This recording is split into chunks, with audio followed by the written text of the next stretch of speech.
Deməli aşağıda trigonometrik tənliklərdə xüsusi hallar. 6 dənə xüsusi halımız var. Sinus x-in 1 olduğu -1 0, kosinus x-in 1 -1 0 olan hallar. Birinci sinus x-in vahid səviyyə üzərində qiymətləri qeyd edək. Yəni sinus x sıfırdır.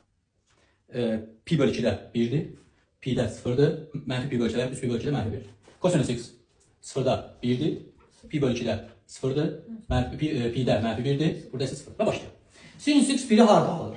Sinus x ilk dəfə 1'i alır. Pi bölü 2'də. Yəni x bərabərdir. Pi bölü 2. İkinci dəfə 1 almaq üçün tam dövrə fırlanmalıdır. Yəni 2 pi qədər. 2 pi k. Sinus x mənfi 1'i harda alır ilk dəfə? Mənfi pi bölü 2'də. Yəni ilk dəfə mənfi 1'i mənfi pi bölü 2'də alır. Təzədən mənfi 1 ala bilməsi üçün tam dövrə fırlanmalıdır. Yəni 2 pi qədər. 2 pi k.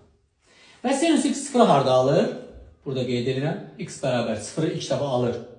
0'da üstünə pi qədər gəlsə bəs edir. Yəni 2 pi k gəlməyə ehtiyac yoxdur. Pi k. Və yaxud elə pi k. Demək kosinus x üçün 1 olan. Kosinus x ilk dəfə 1'i harda alır? 0'da. İkinci dəfə 1 almaq üçün tam dövrə fırlanmalıdır. 2 pi k. Yəni 2 pi k. Kosinus x mənfi 1'i harda alır? Pi'də. Üstünə 2 pi k gəlməliyəm ki, təzədən alsın. Və kosinus x 0'ı harda alır? İlk dəfə 0'ı burada alır. 90 dərəcədə pi bölü 2'də.